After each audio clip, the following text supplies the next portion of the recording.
से नहीं लगता है।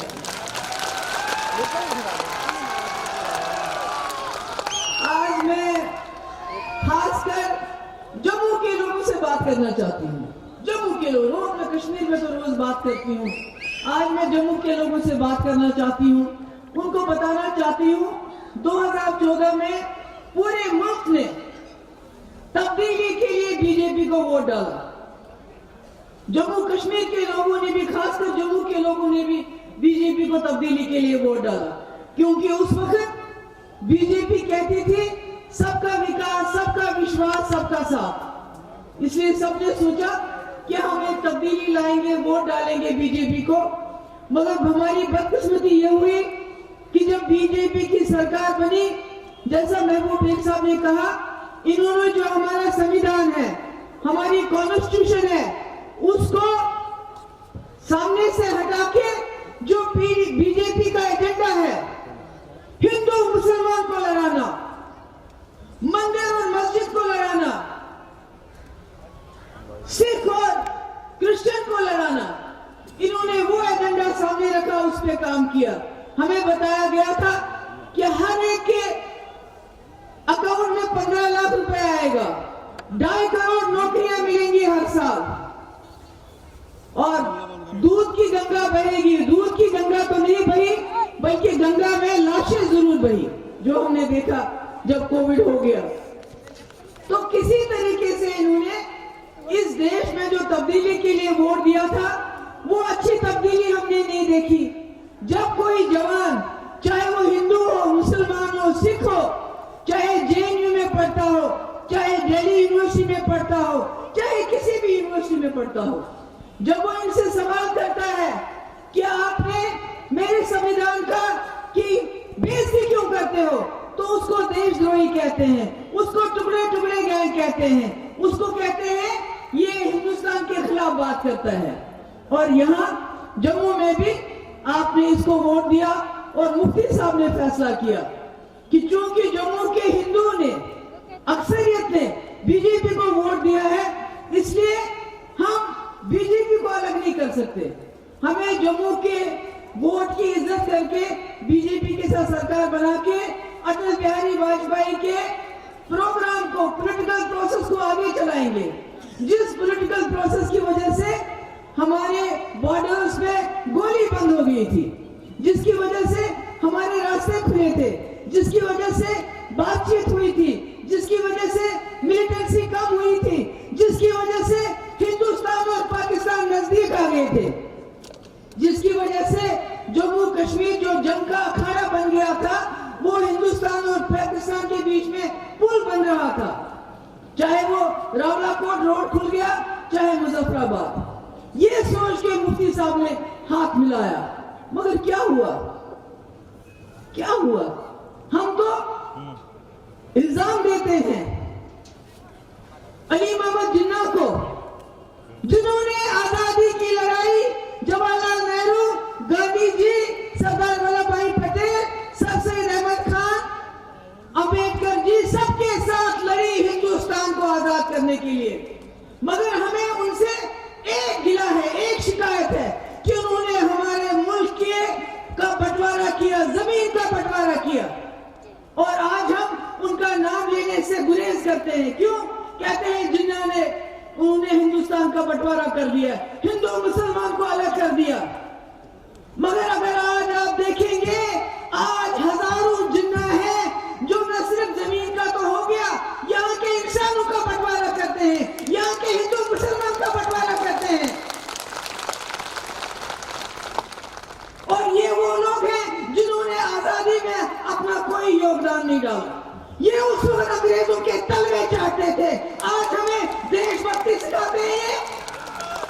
कहीं मुझे इनका एक नाम बताइए जो एक कभी जेल गए हो, एक लीडर का नाम बताइए जो आजादी के लिए जेल में गया हो, जिसने आजादी की लड़ाई लड़ी हो। नहीं, ये उनके तलवे चाटते थे उस वक्त अंग्रेजों की। और इन्होंने झंडा कुछ साल पहले अपने वहां लगाया, तब तक हिंदुस्तान का झंडा भी नहीं लगाते थे ये लोग। आज हमें ये सबक दे रहे हैं कि आप देशद्रोही हो, हम देशभक्त हैं। अरे कहां से देशभक्त हो गए आपके? आपने तो इस मुल्क के टुकड़े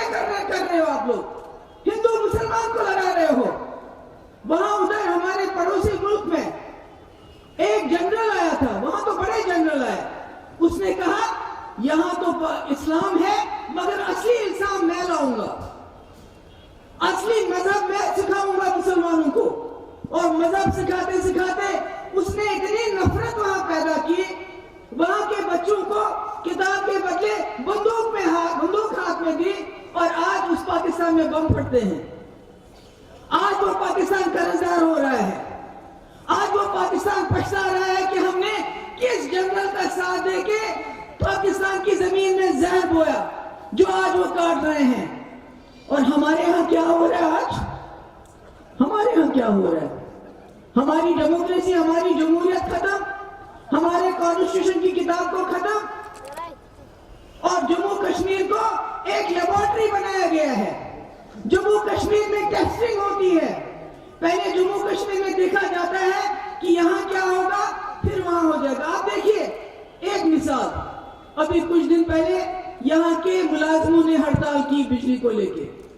پہلے تو جو جواہر لال نہرو نے بنایا تھا، جو گاندھی نے بنایا تھا، جو سردار ولبھ بھائی پٹیل نے بنایا تھا، بابا صاحب امبیڈکر نے بنایا تھا، وہ سارا پرائیویٹائز کر رہے ہیں. سب بیچ رہے ہیں، سڑکیں بیچ رہے ہیں، ہوائی جہاز بیچ رہے ہیں، ریلوے بیچ رہے ہیں، اور ہم جموں کشمیر کے لوگوں کی بجلی کو بھی پرائیویٹائز کر رہے ہیں. یعنی کل کو اگر پرائیویٹ پارٹی آتی ہے وہ آپ کو بولتی ہے 10 کے بجائے آپ کو 50 روپے مجھے دینا، آپ نے دینا، آپ کیا کرو گے؟ جب انہوں نے ہڑتال کی، بجائے اس کے کہ ان کے ساتھ بات چیت کرتے، آرمی کو بلایا. یہ ہر چیز جو ہے آرمی کے کندھے پہ بندوق رکھ کے کرنا چاہتے ہیں. تو ان میں اور اس میں کیا فرق ہے؟ اس جنرل میں اس نے بھی تو یہی زہر بویا ادھر جو زہر آج یہ بوتے ہیں. ابھی آپ نے دیکھا پاکستان کے اندر ایک شری لنکن کو لنچ کیا گیا، مار مار کے اس کو جلا دیا گیا. ہمارے ہاں تو یہ بھی روز ہوتا ہے. اب آپ بھی بتائیے فرق کیا رہا ضیاء الحق کے راج میں اور آج جو اس وقت ہمارے ملک میں ہو رہا ہے؟ آپ سوچئے اس بات کو. کم سے کم وہاں جب لنچنگ ہوئی تو وہاں کے وزیر اعظم نے اس کو کرٹیسائز کیا، کہا آج پاکستان کا سر شرم سے جھک گیا.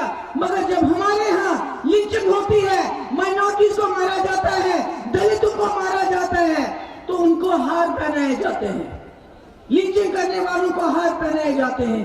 کیا یہی ہے؟ کیا یہی ہمارا ملک گنگا جمنا تہذیب کا ملک ہے؟ یہاں شیر اور بکری ایک ہی گاٹ پانی پیتے ہیں. یہاں پر گوڈسے کی سیاست نہیں چلے گی. یہاں پر گوڈسے کی سیاست نہیں چلے گی. آج یہ جو اس ملک کی آبادی کا 25% ہے، ان کو نام سے نہیں بلاتے ہیں، مسلمان نام سے نہیں بلاتے ہیں، ان کو بابر کی اولاد بلاتے ہیں، اورنگزیب کے رشتہ دار بلاتے ہیں، ان کو دیمک بلاتے ہیں، ان کو کینسر بلاتے ہیں. مجھے یہ بتائیے، جب آپ 20-25 اپنے گھر میں 100 لوگوں میں سے 20-25 لوگوں کو اتنی نفرت سے دیکھے گی تو کیا وہ دیش آگے بڑھے گا؟ آج ہمارا ملک بھوکمری میں پاکستان سے بھی آگے ہے، نیپال سے بھی آگے ہے، بنگلہ دیش سے بھی آگے ہے. اتنی بھوکمری ہمارے ملک میں. ہم جی ڈی پی میں بنگلہ دیش سے پیچھے ہیں. ہم جو جموں کشمیر کی ریاست جس کا جی ڈی پی 2019 میں مہاراشٹر سے بھی زیادہ تھا، آگے تھا، آج سب سے زیادہ بے روزگاری 22% جموں کشمیر میں ہے. آج سب سے مہنگائی زیادہ 7% جموں کشمیر میں ہے. جیسے بیگ صاحب نے صحیح فرمایا، کہا کہ جموں کشمیر کی سمسیا سب سے بڑی 370 سے ہے. یہاں روزگار نہیں مل رہا ہے، یہاں دودھ کی ندیاں نہیں بہ رہی، یہاں ترقی نہیں ہو رہی ہے. اب مجھے بتائیے 2019 سے 19 تک اگر 1000 نوکریوں کے لیے جموں کشمیر کے لاکھ نوجوان اپلائی کرتا تھا، آج ان 1000 نوکریوں کے لیے پورے ملک کے لاکھوں نوجوان اپلائی کرتے ہیں. آپ کی باری کہاں سے آئے گی؟ آپ کو بتایا جاتا تھا کشمیری آپ کی نوکری کھاتا تھا. آج دیکھیے، ہم تو کشمیر میں سمجھتے تھے کہ ان کی نظر کشمیر کی زمین پہ ہے، مگر جموں کا کیا حال، کٹھوا کا کیا حال، جہاں لوگوں کو بے گھر کر رہے ہیں، جن کی زمینیں چھین رہے ہیں اور وہ زمینیں بڑے بڑے سرمایہ داروں کو دے رہے ہیں کارخانے لگانے کے لیے. گھرانا یہاں جو ہے آرس پورا سائڈ میں، جہاں پر برڈ سینچری، ارے بھیا آپ چڑیا پالو، کیوں نہیں پالو گے؟ آپ نے تو ملک کو چڑیا گھر ہی بنانا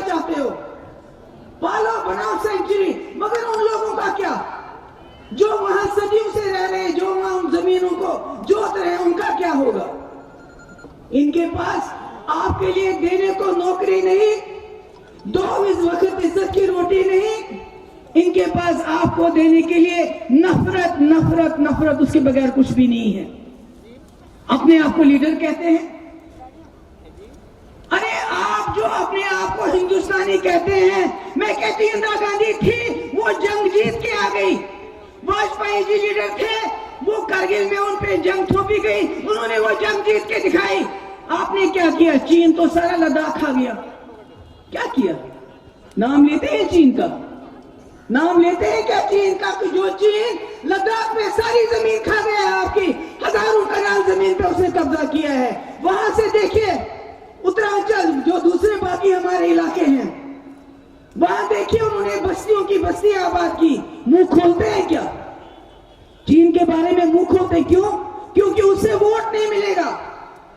जम्मू के लोगों को बताते हैं हमने 370 खत्म किया जम्मू की तरक्की के लिए। नहीं मेरे भाइयों, इन्होंने 370 आपकी तरक्की के लिए खत्म नहीं किया।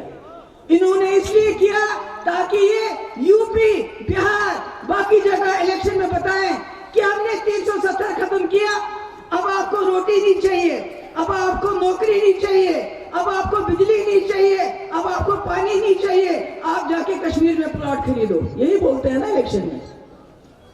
क्योंकि इनको अस्पताल बनाने थे, एम्स जैसे अस्पताल बनाने थे मुल्क के अंदर। इन्होंने अच्छी तालीम देनी थी, लोगों को रोजगार देना था, लोगों को 2 वक्त की इज्जत की रोटी देनी थी, मगर वो तो कुछ दे नहीं पा रहे हैं। तो क्या देते हैं? नफरत, हिंदू मुस्लिम, आज ये मस्जिद गिराओ, ये मंदिर बनाओ, कल वो मस्जिद गिराओ, ये मंदिर बनाओ। इसके बगैर इनके पास कोई प्रोग्राम नहीं है।